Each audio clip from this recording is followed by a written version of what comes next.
Hello friends, welcome to nursing current and practical. आज हम करेंगे DSSB 2013 staff nurse nursing officer का जो पेपर था उसका लेफ्ट आउट पोर्शन कवर करेंगे। अगर आपने अभी तक पुराना वीडियो नहीं देखा है तो देख लीजिए, चैनल को सब्सक्राइब भी कर लीजिए। अभी हम स्टार्ट कर रहे हैं 132 क्वेश्चन से। Question is colour coding for nitrous oxide cylinder as. जो नाइट्रस ऑक्साइड सिलेंडर होते हैं उनका कलर कोडिंग क्या होता है? Option A black, B black with white shoulder, C light blue and D grey. So right option is C, light blue is the color coding for nitrous oxide cylinder. Next, false sensory perception with no basis is reality is known as। पूछा है false sensory perception with no basis in reality। Patient को लग रहा है false sensory कुछ perceive हो रहा है जिसका कोई बेसिस नहीं है, एक्चुअली में वो चीज़ नहीं है, तो उस कंडीशन को क्या बोलते हैं? Option A hallucination, B delusion, C loose association and D neologisms. So right option is A hallucination. ये साइकेट्रिक बुक से है। So false sensory perception with no basis is known as hallucination. अगर इसमें होता false sensory perception with some basis, अगर कोई base है और उसका फॉल्स परसेप्शन हो रहा है उसको इल्यूजन बोलते हैं। अगर कोई बेस नहीं है, फॉल्स परसेप्शन हो रहा है तो उसको हेलुसिनेशन बोलते हैं। Next question, mania, it's also from psychiatric. So mania is A. Mania क्या है? Option A anxiety related disorder, B dissociative disorder, C mood disorder and D thought disorder. So right option is C. Mania is a mood disorder. Mania में जो patient होता है is very elated mood disorder. इसका उल्टा depression होता है। Next, Kaposi sarcoma is associated with. पूछा है कॉप्सी सार्कोमा किससे रिलेटेड है? Option A human papilloma virus, B human T cell lymphotropic virus, C human immunodeficiency virus HIV and D Epstein Barr virus. So right option is C, HIV related.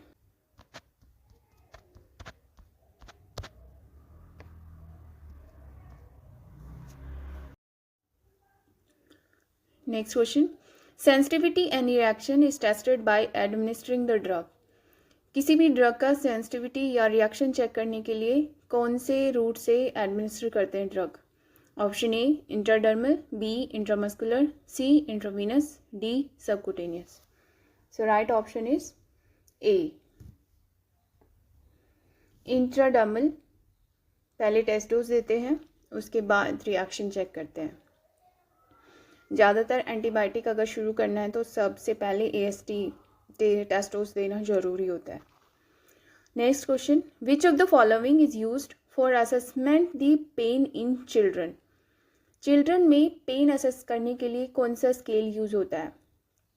Option A brief pain inventory, B numerical rating scale, C visual analogue scale VAS, D Wong Baker faces pain rating scale. So option D is right. जो बच्चे होते हैं वो express नहीं कर पाते हैं numerically या फिर उनको विजुअल एनालॉग स्केल असेस करना नहीं आता है, तो उनको वोंग बेकर फेशियल जो एक्सप्रेशन दे के ही उनका पेन लेवल असेस कर सकते हैं।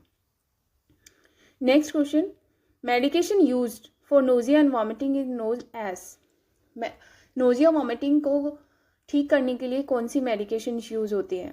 Option A analgesic, B antipyretic, C antiemetic and D antibiotic. So option C is right, antiemetic इससे पहले हमने क्वेश्चन भी पढ़ा था, ondansetron. Ondansetron is the example of antiemetic. Next question, the equipment use in the examination of ear. Ear का examination के लिए कौन सा इक्विपमेंट यूज होता है? Option A laryngoscope, B ophthalmoscope, C otoscope. So right option is C otoscope.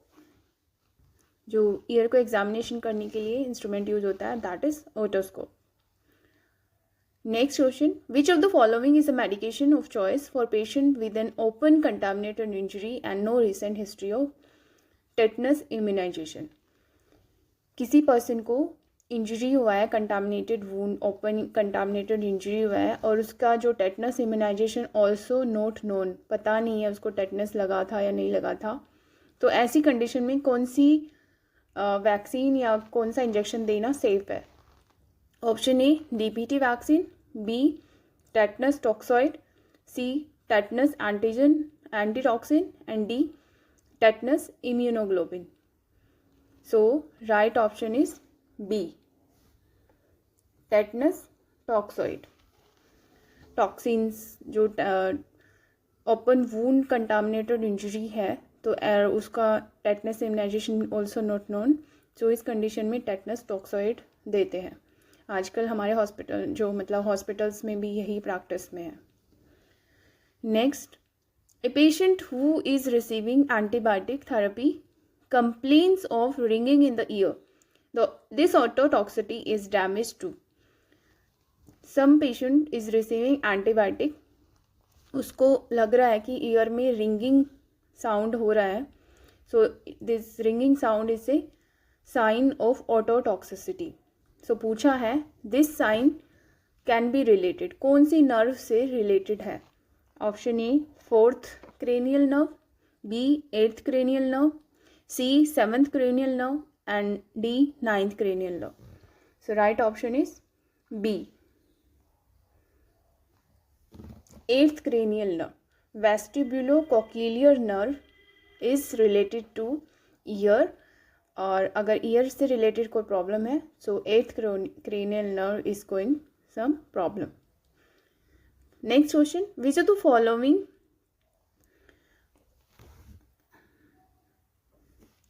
following can be corrected by dialysis? Option A hypernatremia, B hyperkalemia, C elevated creatinine, and D decreased hemoglobin. So right option is C.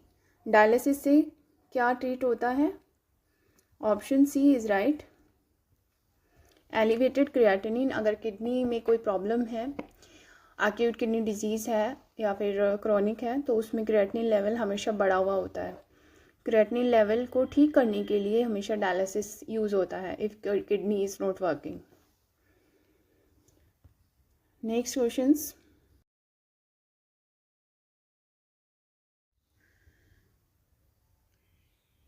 ECG change in myocardial infection. Myocardial infection में ECG changes क्या होता है? Option A ST segment elevation, B wide QRS complex, C presence of U wave, and D prolonged PR interval. So right option is A. ST segment elevation is a ECG changes in myocardial infarction. Next question, the normal cholesterol level is, normal cholesterol level कितना होता है? Option E 100 to 150 mg per DL, B 150 to 200, C 200 to 250, and D 250 to 300. So right option is B 150 to 200 is the normal cholesterol level. Next, inflammation of tissue surrounding the nail is known as, inflammation of tissue surrounding the nail, nail के जो surrounding tissues होते हैं अगर उनमें inflammation है तो उस condition को क्या बोलते हैं? Option A clubbing, B koilonychia, C paronychia, and D oncholysis. So right option is,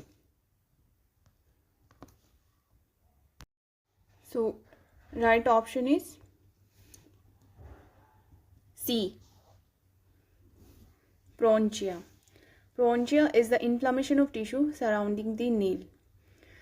So अगर हम ऑप्शन ए की बात करें क्लबिंग, ये due to lack of oxygen fingers club सी दिखने लग जाती है, दैट इज़ क्लबिंग. ज़्यादातर COPD के पेशेंट में होता है ऐसा. Option B koilonychia, this is a nail deformity. इसमें जो नेल होता है बीच में से थोड़ा सा नीचे डिप्रेस हो जाता है, that deformity is known as koilonychia. And option D onycholysis, this is the painless detachment of nail. जो नेल होता है विदाउट पेन डिटैच हो जाता है, उस मेडिकल प्रॉब्लम को ऑन्कोलाइसिस बोलते हैं. सो जो हमारा ऑप्शन है, ऑप्शन का आंसर है paronychia. Next question, medical management for increase intracranial pressure ICP include. Medical management क्या है ICP में, increase intracranial pressure. Option A administer mannitol, B administer half strength of saline, C administer plasma volume expander, and D reduce the number of breath in the ventilator. So option A is the right option. अगर medical management की बात हो रही है सो उसमें drug को ही include करते हैं. So mannitol is the osmotic diuretic जो इंट्राक्रेनियल प्रेशर को कम करने के लिए यूज होता है. Next question, fever, headache and neutral rigidity are classic symptoms seen as. Fever, headache and neutral rigidity किस कंडीशन में अकर होता है. Option A Parkinson disease, B Alzheimer disease, C brain abscess, and D meningitis. So right option is D, meningitis. Fever, headache and neutral rigidity are the sign of meningitis. हमेशा अगर neutral rigidity है तो first symptom जब first thinking होती है वो meningitis का होता है. और ये क्वेश्चन बहुत रिपीट होता है, सो आपको ध्यान रखना है. meningitis is related to neutral rigidity is related to meningitis. Next, the appropriate needle size for the insulin injection. इंसुलिन इंजेक्शन के लिए appropriate needle size कितना होता है. Option A 18 gauge, 1.5 long inch needle का जो बेवल इसमें बताया है, एंड नीडल की length. B 20 gauge, C 22 gauge, और जो बेवल साइज है that is 1.5 inch long, and D 25 gauge and bevel is 5/8 inch long. So इन जो आपके पास ऑप्शन है इसमें सबसे छोटा जो निडल की लेंथ और गेज जो बेवल का गेज होता है सबसे छोटा अकॉर्डिंग टू ऑप्शन 25 गेज है. सो हमारा right option is D 25 gauge. Next questions, which of the following is an indicator of AIDS. AIDS का इंडिकेटर क्या है. Option A CD4 count lower than 200 cell MMF2, B CD4 count more than 400 cells, C CD4 count lower than 600, and D CD4 count lower than 1000. So option A is right. If there is below 200 CD4 count that is the indicator of AIDS. ये monitoring test होता है HIV patients में. Next, all of the following nursing intervention are correct when using jet track injection except. jet track injection में कौन सा method use नहीं होना चाहिए. Option A prepare the injection site with alcohol, B use a needle that is at least 1 inch long, C aspirate the blood before injection, D rub the site vigorously after injection. So right option is, I have to check this. आप इसको comment box में लिखना है. मुझे जहाँ तक लग रहा है इसका ऑप्शन सी होना चाहिए, but I am not commenting anything. आप इसको कमेंट बॉक्स में लिख के दीजिए and I will discuss this question in next. Next, which of the following condition is manifested by intraocular pressure. कौन सी कंडीशन इंट्राओकुलर प्रेशर से रिलेटेड है, इंक्रीज इंट्राओकुलर प्रेशर से रिलेटेड है. Option A cataract, B conjunctivitis, C dacryocystitis, and D glaucoma. So right option is D. Glaucoma is related to increased intraocular pressure. Next question, Brandon scale is used for assessing the risk of. पूछा है Brandon scale किस कंडीशन में use होता है, किस assessment के लिए यूज होता है. ऑप्शन ई डिक्यूबिटस अल्सर जिनको प्रेशर सोर भी बोलते हैं, B diabetes mellitus, C hypertension, and D UTI. So option A is the right option. Brandon scale use to assess the risk of decubitus ulcer और pressure sore. Next, failure to pass meconium within first 24 hours after birth में indicate. Question है, अगर newborn first 24 hours में meconium pass नहीं कर पा रहा है तो what can be the problem. Option A abdominal wall defect, B coeliac disease, C Hirschsprung disease, and D intussusception. So right option is C. Very common question, ज़्यादातर आता है एग्जाम में. अगर न्यूबॉर्न 24 आवर्स में मेकोनियम पास नहीं कर पा रहा है तो this is called Hirschsprung disease.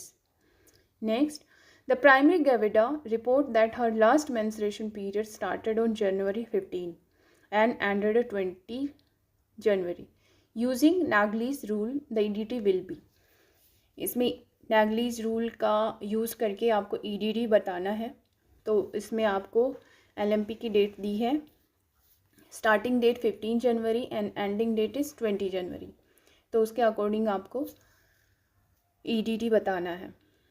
सो इसमें हमेशा LMP का जो स्टार्टिंग डेट होता है उससे 9 मंथ कैलकुलेट करते हैं और उसमें 7 डेज ऐड करते हैं. सो जो 15 जनवरी है दैट इज स्टार्टिंग पॉइंट. 15 जनवरी में आपको 9 मंथ ऐड करना है तो सितंबर 15 बन गया. अगेन उसमें 7 डेज ऐड करना है. सो 22 सितंबर. Option A is the right option. Naegele's rule जो LMP होता है स्टार्टिंग आपको जो 20 जनवरी दिया है this is not related to question. वो आपको कंफ्यूज करने के लिए दिया है. हमेशा जो स्टार्टिंग डेट होता है उसमें आपको 9 मंथ ऐड करना है प्लस 7 डेज अलग से ऐड करना है. Then EDT will produce. So आज की वीडियो में सिर्फ इतना ही. In next video will try to finish this exam. Till that time, watch the video, stick to the channel, subscribe it. Thank you.